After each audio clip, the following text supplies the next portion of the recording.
Hello दोस्तों, कैसे हैं आप सभी। आशा करता हूँ आप सभी स्वस्थ होंगे। मैं भी यहाँ स्वस्थ हूँ। दोस्तों, लास्ट क्लास में हमने इंडियन ज्योग्राफी में ब्रह्मपुत्र रिवर के बारे में देखा था। आज इसी श्रृंखला को आगे बढ़ाते हुए सिंधु नदी के विषय में चर्चा करेंगे।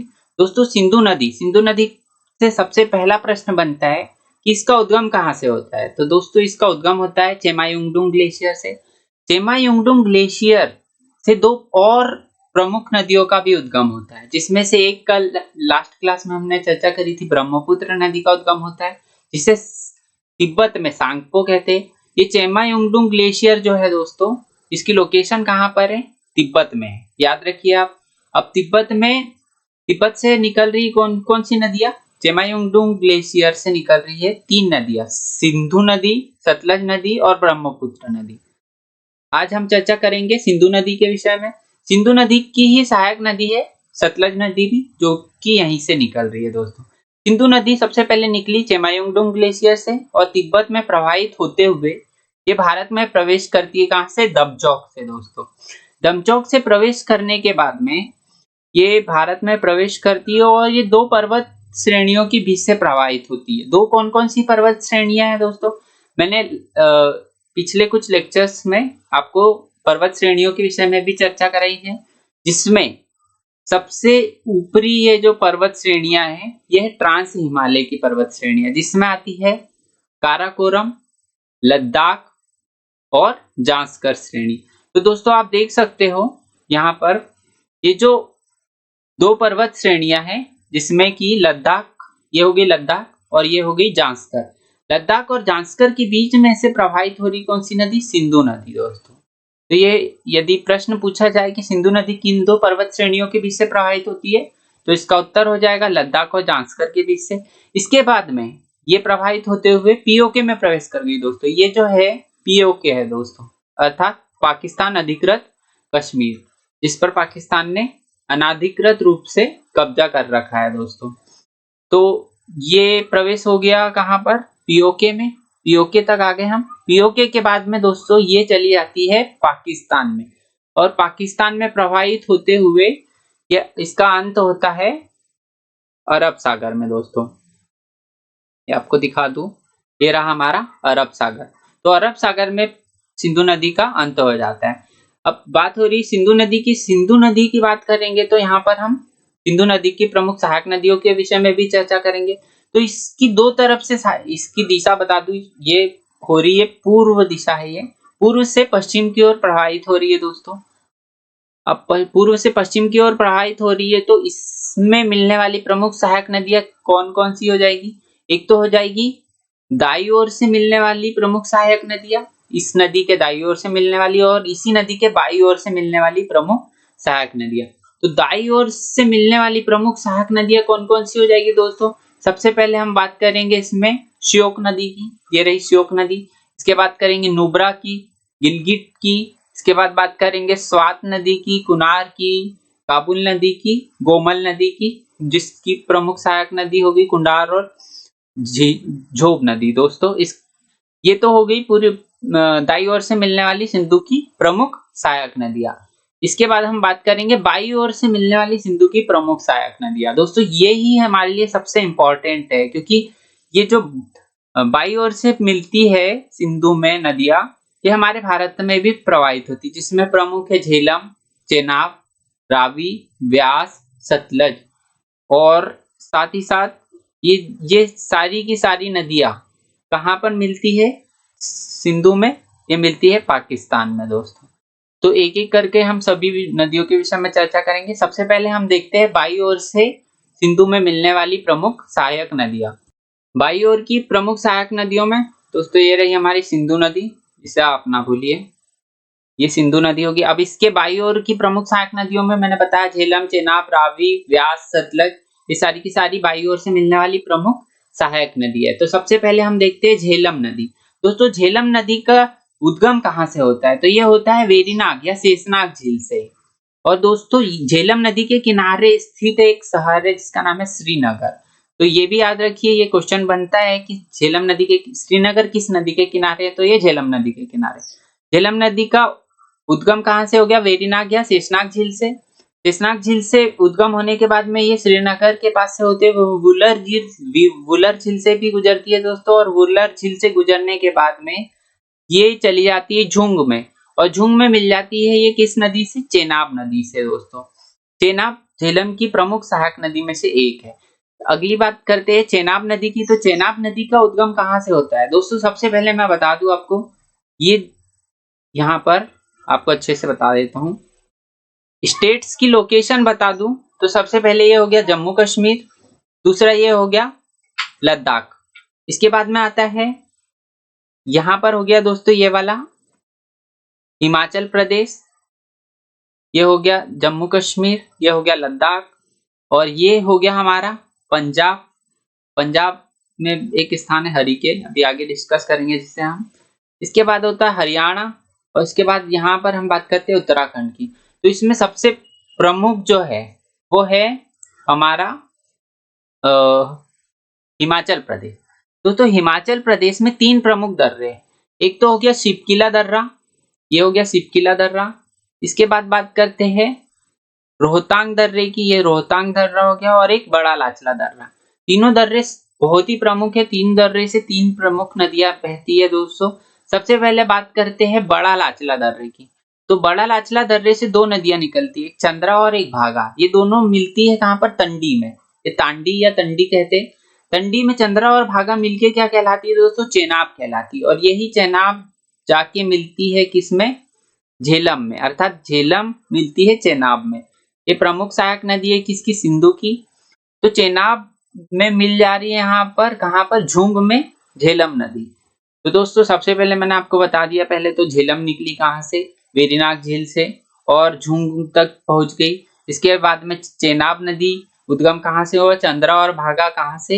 बड़ा लाचला दर्रे से। बड़ा लाचला दर्रे से निकली चंद्रा और भागा, और दोनों मिल गई तंडी में, ये तंडी है। तंडी में मिलने के बाद इन दोनों की संयुक्त धारा क्या कहलाई? चेनाब कहलाई।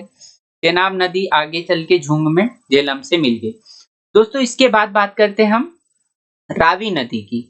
रावी नदी मैंने बताया आपको 3 दर्रे, सिपकिला हो गया ये, इसके बाद ये बड़ा लाचला हो गया, और ये हो गया रोहतांग। तो रोहतांग दर्रे से एक प्रमुख नदी निकलती जिसका नाम है रावी नदी। रावी नदी का उद्गम हो गया रोहतांग दर्रे से, और ये जाके मिल गई सराय सिंधु में चेनाब नदी से, मिल गई चेनाब से। इसके बाद बात करते हैं हम व्यास नदी की। तो ये जो रोहतांग, दोस्तों मैंने रोहतांग दर्रा बताया, रावी नदी जहां से निकली, इसी के पास में एक इसी के बाद में एक व्यास कुंड है। व्यास कुंड से निकलती है व्यास नदी। यहाँ पर एक कुंड है, इससे निकलती है कौन? व्यास नदी। और व्यास नदी मिलती है सतलज नदी में। किससे मिलती है? सतलज नदी से मिलती है। और किस स्थान पर मिलती है? हरिके नामक स्थान पर मिलती है। दोस्तों हरिके नामक स्थान पर किससे मिल गई है? सतलज नदी से मिल गई। अब सतलज नदी जैसा कि मैंने बताया ये कहां से निकली? चेमायुंगडुंग ग्लेशियर से। तो जब ये सतलज नदी चेमायुंगडुंग ग्लेशियर से निकली, प्रवाहित होते हुए ये भारत में प्रवेश करती सिपकिला दर्रे से, इसके बाद में ये हिमाचल प्रदेश में प्रवाहित होती है, फिर चली जाती है पंजाब में। पंजाब में हरिके नामक स्थान पर व्यास और सतलज का संगम होता है, जिसे हम कहते हैं हरिके। और यहीं से इंदिरा गांधी नहर निकलती है दोस्तों, जो कि राजस्थान की जीवन रेखा भी कहलाती है, राजस्थान तक के प्रवाहित होती है। इसे क्या कहते हैं? इंदिरा गांधी नहर। यही इंदिरा गांधी नहर निकल गई हरिके बैराज से। इसके बाद में ये सतलज नदी प्रवाहित होते हुए मिल जाती है चेनाब नदी से, और ये चेनाब सभी नदियों की संयुक्त धारा का रूप आगे जाके मिल जाता है सिंधु नदी से, जो कि मिलता कहाँ? पाकिस्तान में। ये पाकिस्तान में मिल गया, इसके बाद में ये चली गई नीचे कहाँ? अरब सागर की ओर। दोस्तों मैंने सारी नदियां लगभग जो बाई ओर से मिलती है किसमें? सिंधु नदी में, ये सारी की सारी बाई ओर की ट्रिब्यूटरीज के बारे में मैंने यहाँ बता दिया। इनको एक बार फिर से रिवाइज करा देता हूं मैं आपको। मैंने बताया सिंधु नदी का उद्गम हो गया कहां से? चेमायुंगडुंग ग्लेशियर से। चेमायुंगडुंग ग्लेशियर से सिंधु नदी निकल के भारत में कहां से प्रवेश करती है? दमचौक से। दमचौक से प्रवेश करने के बाद लद्दाख और जांस्कर श्रेणियों के बीच में से प्रवाहित होती हुई पीओके में चली गई। पीओके से चली गई है पाकिस्तान में, और पाकिस्तान में प्रवाहित होते हुए ये अरब सागर में इसका मुहाना आ गया दोस्तों। इसकी प्रमुख बाई ओर की प्रमुख सहायक नदियों की बात की जाए तो इसमें आती है झेलम, चेनाब, रावी, व्यास और सतलज। दोस्तों सबसे पहले बात करते हैं झेलम की, तो ये निकलती कहाँ से? वेरीनाग झील से, जिसे शेषनाग झील भी कहते हैं। और शेषनाग झील से निकलने के बाद ये श्रीनगर के श्रीनगर अर्थात मैं ये कहना चाहता हूँ कि झेलम नदी के किनारे स्थित एक नगर है श्रीनगर। तो श्रीनगर के किनारे से होते हुए ये जाती है कहाँ पर? वुलर झील में। और वुलर झील के मध्य से होते हुए ये प्रवाहित होते हुए ये चली गई पाकिस्तान, और पाकिस्तान में मिल गई झुंग में, किससे? चेनाब नदी से। चेनाब नदी का उद्गम कहाँ से हुआ दोस्तों? मैंने बताया 3 प्रमुख दर्रे जो कि हिमाचल प्रदेश के सिपकीला, रोहतांग और बड़ा लाचला। बड़ा लाचला से निकले चंद्रा और भागा नामक 2 धाराएं। ये धाराएं तांडी नामक स्थान पर मिल गई और इन चंद्रा और भागा की संयुक्त धारा को हमने कह दिया चेनाब। दोस्तों यही चेनाब आगे जाके झुंग में मिल गई झेलम से। झेलम और चेनाब मिली कहाँ पर? झुंग में। इसके बाद में दोस्तों ये चेनाब आगे बढ़ी और सराय सिंध में इसमें आके मिल रही है एक रावी नदी। रावी नदी का उद्गम कहाँ से हुआ दोस्तों? तो रोहतांग दर्रे से रावी नदी का उद्गम हुआ और ये पंजाब होते हुए चली गई पाकिस्तान में और सराय सिंधु में जाके मिल गई चेनाब नदी से। दोस्तों इसके बाद आती है व्यास नदी। व्यास नदी का उद्गम व्यास कुंड से होता है दोस्तों, जो कि है रोहतांग दर्रे के पास में ही।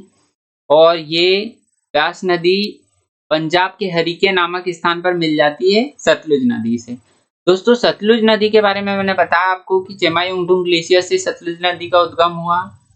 चेमायुंगडुंग ग्लेशियर से 3 प्रमुख नदियां ब्रह्मपुत्र, सिंधु और सतलज तीनों का उद्गम हुआ, जिसमें से अभी हम सतलज की बात कर रहे हैं। तो सतलज का उद्गम हुआ और भारत में एक किस दर्रे से प्रवेश करती है? तो सिपकिला दर्रे से प्रवेश करती है। सिपकिला दर्रे से प्रवेश करते हुए ये हिमाचल प्रदेश में प्रवाहित होती है। उसके बाद में पंजाब में हरिके नामक स्थान पर व्यास नदी इसमें मिल जाती है। व्यास नदी और सतलज नदी मिल गई कहाँ पर? हरिके में। यहीं पर एक बैराज बना हुआ जिसे हरिके बैराज कहते हैं दोस्तों।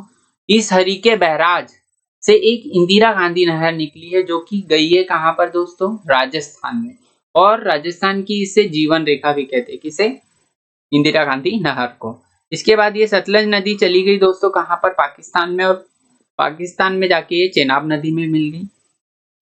चेनाब नदी और अन्य नदियों की संयुक्त धारा मिल गई अब कहाँ पर? सिंधु नदी में। और ये नदी दक्षिण की ओर प्रवाहित होते हुए अरब सागर में मुहाना बनाकर अरब सागर में मिल जाती है। अब दोस्तों ये तो रही सभी की सभी बाई ट्रिब्यूटरीज, अर्थात बाई ओर से मिलने वाली प्रमुख सहायक नदियां।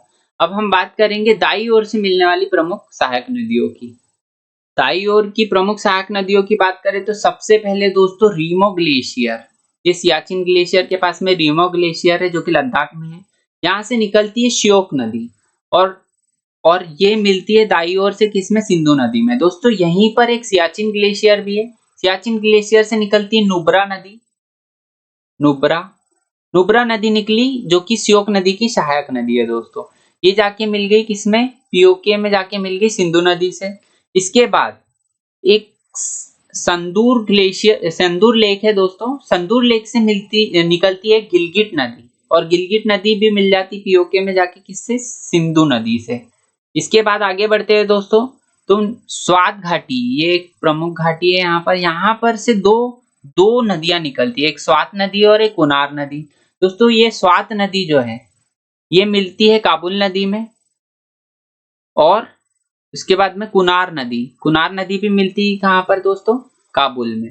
ये हो गई कुनार नदी और ये हो गई स्वात नदी। ये दोनों मिल गई किसमें? काबुल नदी में। और काबुल नदी दाई ओर से आके मिल गई किसमें? सिंधु नदी में दोस्तों। तो सबसे पहले मैं बता दूं काबुल नदी का उद्गम कहाँ से होता है? तो ये हिंदू कुश पर्वत श्रेणी से होता है, जो कि अफगानिस्तान में। तो यहाँ एक क्वेश्चन बन सकता है, काबुल की प्रमुख सहायक नदियों के नाम क्या क्या है? तो कुनार और स्वात नदी है। और वहीं बात की जाए सिंधु नदी की प्रमुख सहायक नदियों की बात करें तो कौन कौन सी हो गई? श्योक हो गई, नुब्रा हो गई, गिलगिट हो गई और काबुल हो गई। इसके बाद आगे बढ़ते हैं तो आती है गोमाल नदी। दोस्तों गोमाल की दो प्रमुख सहायक नदियां है, कुंडार और एक झोब। ये दोनों पाकिस्तान की प्रमुख नदियां है दोस्तों। इसमें एक ये जो गोमाल नदी की बात की जाए तो ये सुलेमान पहाड़ी से निकलती है दोस्तों। और सुलेमान पहाड़ी किस दर्रे से पाकिस्तान में प्रवेश करती है? ये नदी सुलेमान पहाड़ी से निकलती हुई खैबर दर्रे से पाकिस्तान में प्रवेश करती है गोमाल नदी, और ये आगे जाके दाई ओर से मिल जाती है इसमें सिंधु नदी में दोस्तों। इसके बाद में ये सिंधु नदी आगे बढ़ती गई और यहाँ पर आके मिल गई चेनाब नदी, और इसके बाद में ये चली गई कहाँ? अरब सागर में। तो दोस्तों इससे बनने वाले प्रमुख क्वेश्चन बता दूं मैं, तो सबसे पहले इसकी प्रमुख सहायक नदियां पूछ सकते हैं, इसकी सिंधु नदी की। तो दाईं ओर से आने वाली प्रमुख सहायक नदियों की बात की जाए तो सबसे पहले श्योक हो जाएगी, नुब्रा हो जाएगी, गिलगित हो जाएगी, कुनार हो जाएगी, काबुल हो जाएगी, गोमल हो जाएगी और कुंडार हो जाएगी। इसके बाद बात करी जाए बाईं ओर से मिलने वाली प्रमुख सहायक नदियों की, तो इसमें आ जाएगी झेलम, चेनाब, रावी, सतलज, व्यास। और बात की जाए सिंधु नदी का उद्गम की, तो उद्गम कहाँ पर है दोस्तों? चेमायुंगडुंग ग्लेशियर में। और चेमायुंगडुंग ग्लेशियर से दो और प्रमुख नदियां निकलती, जिसमें एक सतलुज नदी है जो कि सिंधु की सहायक नदी है, और एक ब्रह्मपुत्र नदी है जो लास्ट क्लास में हमने डिस्कस कर चुके हैं, जिसे तिब्बत में सांगपो नदी भी कहते हैं। दोस्तों इससे रिलेटेड अन्य फैक्ट्स भी देख लेते हैं। मैंने बताया सिंधु नदी का उद्गम कहाँ से होता है? चेमायुंगडुंग ग्लेशियर के बोखरचू नामक स्थान से। स्थान का नाम पूछ लिया जाए तो बोखरचू है इसका नाम। और इसके बाद में ये जो है कैलाश श्रेणी में पड़ती है, जो चेमायुंगडुंग ग्लेशियर है कैलाश श्रेणी में पड़ता है। कैलाश श्रेणी में भगवान शिव का निवास स्थान माना जाता है दोस्तों, और ये कहाँ पर है? तिब्बत में है दोस्तों। तो यदि इसका प्रवाह स्थल बोला जाए सिंधु नदी का, तो सबसे पहले तिब्बत से निकली, इसके बाद भारत में आई, भारत से आने के बाद पाकिस्तान में आई और फिर जाके अरब सागर में मिल गई है। भारत में प्रवेश कहाँ से करती है? दमचौक से करती है, और निकलती कहाँ से? चिल्लास से निकलती है दोस्तों। इसके बाद बात करते हैं भारत में सिंधु नदी की। तो मैंने बताया लद्दाख और जांस्कर श्रेणियों के बीच में बहती है। सिंधु नदी पीओके में गार्ज या महाखंड का निर्माण करती है दोस्तों। गार्ज या महाखंड क्या होता है? ये देखिए आपको मैं बता दूं, ये रही वी शेप घाटी, ये हमारा फ्रंट व्यू है। इसको टॉप व्यू से देखेंगे, मान लीजिए ये कोई घाटी है और ये नदी प्रवाहित हो रही है। नदी के प्रवाह से यदि ये घाटी मुलायम है तो क्या होगा? ये घाटी यहाँ से, इस घाटी का क्षरण होगा और यहाँ से रास्ता बन जाएगा, और ये रास्ता बन गया मान लीजिए वी शेप का रास्ता। इसके बाद ये क्षरण बढ़ते जाएगा और ये महाखंड का निर्माण करेगा, जिसे गॉर्ज कहेंगे। इसके बाद ये गॉर्ज और भी बड़ा रूप ले ले तो ये लगभग इतना बड़ा हो गया मान लीजिए, तो ये कहलाता है कैनियन। और दुनिया का सबसे बड़ा कैनियन ग्रैंड कैनियन कहलाता है, जो कि है कोलोराडो नदी पर दोस्तों। कोलोराडो नदी बनाती है ये कैनियन, जो कि कहाँ पर है? यूएसए में। तो दोस्तों समझ में आ गया आपको? वी शेप घाटी बनेगी पहले, उसके बाद में यही वी शेप घाटी बड़े रूप में गॉर्ज कहलाएगी, गॉर्ज अर्थात महाखंड।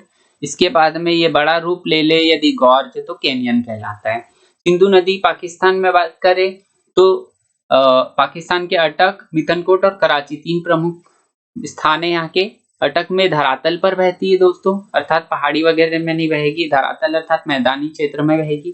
फिर बात करते हैं मितनकोट में, यहाँ मुख्य सहायक नदियां मिलती है इसमें। और कराची में बात करें तो कराची के दक्षिण में ही सिंधु नदी का अंत होता है। कहाँ पर होता है? अरब सागर में होता है। ये मैंने आपको सिंधु नदी तंत्र समझा दिया। आपको मैंने बताया दोस्तों झेलम और चेनाब कहाँ पर मिलती है? ये झुंग पर मिलती है, याद रखिए। इसके बाद रावी और चेनाब कहाँ मिलती है? रावी और चेनाब मिलती है सराय सिंधु पर मिलती है दोस्तों। इसके बाद बात करते हैं व्यास और सतलज। व्यास और सतलज जहाँ मिलता है वो कहलाता है हरिके, और हरिके नामक स्थान पर हरिके बैराज है, जिससे इंदिरा गांधी नहर निकलती है। रियासी नामक स्थान पर दुनिया का सबसे ऊंचा रेलवे ब्रिज बन रहा है दोस्तों। इसके बाद बात करते हैं झेलम की। तो झेलम नदी के बारे में सामान्य जानकारी दे दूं आपको। सबसे पहले झेलम नदी का पुराना नाम पूछा जाता है दोस्तों रेलवे और अन्य सभी एग्जाम्स में पूछा जाता है। इसका पुराना नाम है वितस्ता। इसका उद्गम कहाँ से होता है? तो मैंने बताया वेरीनाग झील से, या शेषनाग झील भी कहते हैं इसको। यह नदी पीओके और वुलर झील से होते हुए श्रीनगर से होते हुए पाकिस्तान में प्रवेश करती है दोस्तों। इसके बाद आता है चेनाब नदी। चेनाब नदी किन दो नदियों का संयुक्त रूप है? चंद्रा और भागा जो कि तंडी में मिलती है, चंद्रा और भागा तंडी में मिल गई। इसके बाद में इसकी संयुक्त धारा क्या कहलाती है? ये कहलाती है चेनाब।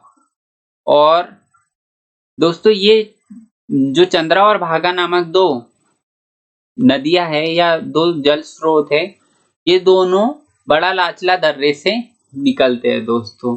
दोनों ने मिलकर संयुक्त धारा बनाई जिसे चेनाब नदी कहते हैं। चेनाब नदी का पुराना नाम अस्किनी नदी है। दोस्तों सभी के पुराने नाम याद रखिए, ये क्वेश्चन बहुत बार बनता है। झेलम नदी का वितस्ता जो कि वेरिनाग झील से निकलती है। फिर बात करते हैं चेनाब का, तो चेनाब का नाम है अस्किनी जो कि निकलती है कहाँ से? बड़ा लाचला दर्रे से। इसके बाद बात करते हैं रावी, रावी रोहतांग दर्रा से निकलती है जो कि हिमाचल प्रदेश में है। हिमाचल प्रदेश के 3 प्रमुख दर्रे हैं, बड़ा लाचला, रोहतांग और शिवकिला दर्रा। दोस्तों इसके बाद बात करते हैं व्यास नदी की, तो रोहतांग दर्रे के पास ही व्यास कुंड नामक स्थान से व्यास नदी निकलती है। इसका पुराना नाम पूछा जाए तो विपाशा नदी है। दोस्तों व्यास नदी किन किन शहरों के पास से गुजरती है? तो कुल्लू से गुजरती है, मनाली से गुजरती है। उसके बाद ये पंजाब में जाके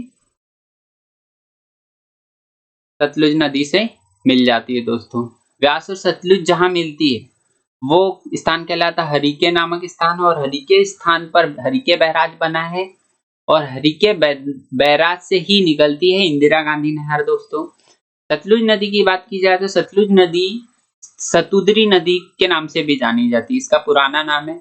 इसका उद्गम कहाँ से होता है दोस्तों? तो ये होता है राक्षस ताल से होता है, और जो कि चेमायुंगडुंग ग्लेशियर में ही स्थित है राक्षस ताल, अर्थात ये तिब्बत से उद्गम होता है। किसका? सतलुज नदी का। इसके बाद में तिब्बत में सतलुज नदी का नाम पूछ लिया जाए तो लाक्सेन खंबाब है।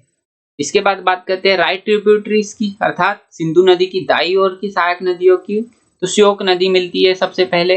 दोस्तों श्योक नदी कहाँ से निकलती है? रीमो ग्लेशियर से निकलती है।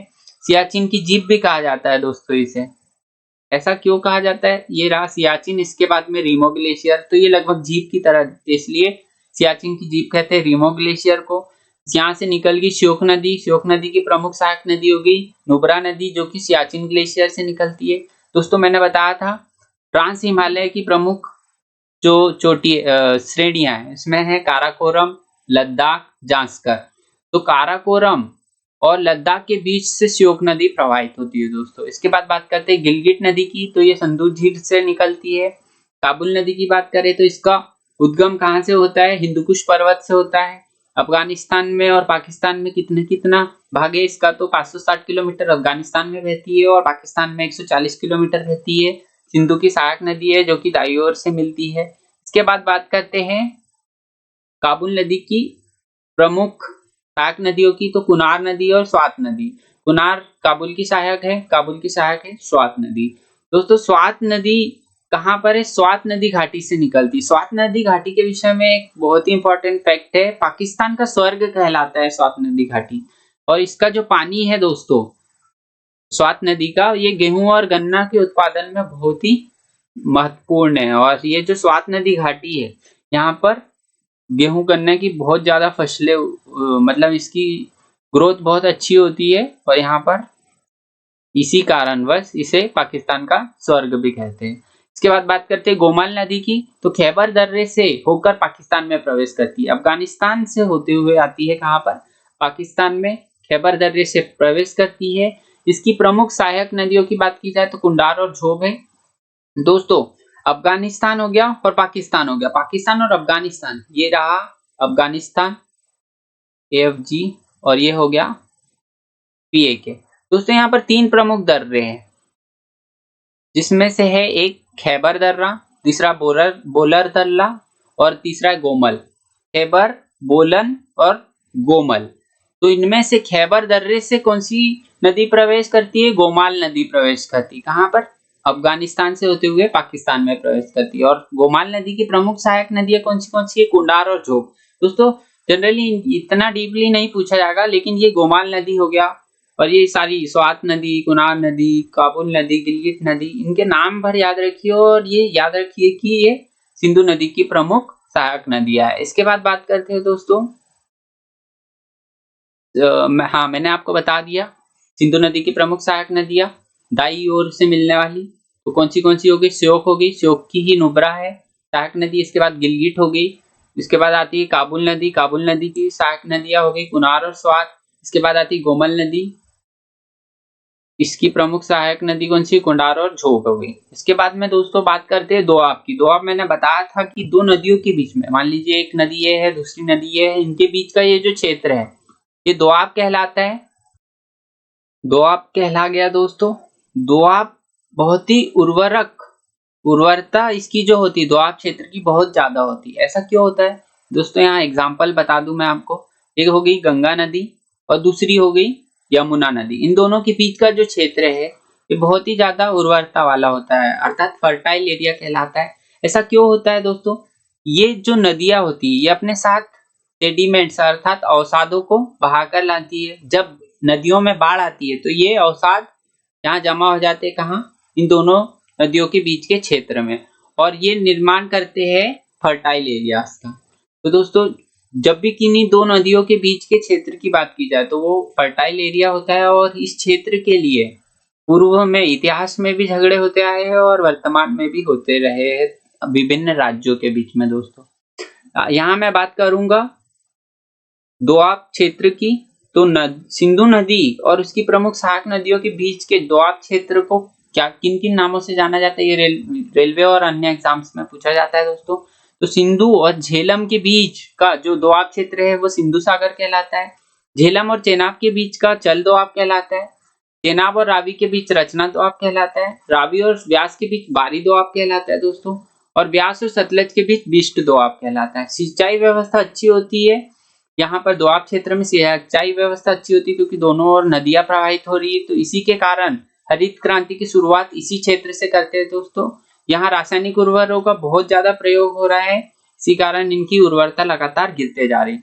दोस्तों हरित क्रांति के जनक हमारे यहाँ पर इंडिया में किसे कहा जाता है? तो कहा जाता है स्वामीनाथन को। तो दोस्तों इस प्रकार से हमने आज सिंधु नदी और इसकी प्रमुख सहायक नदियों के विषय में चर्चा करी। कल हम इसी श्रृंखला को आगे बढ़ाते हुए दक्षिण भारत की प्रमुख नदियों के विषय में चर्चा करेंगे। Thank you very much.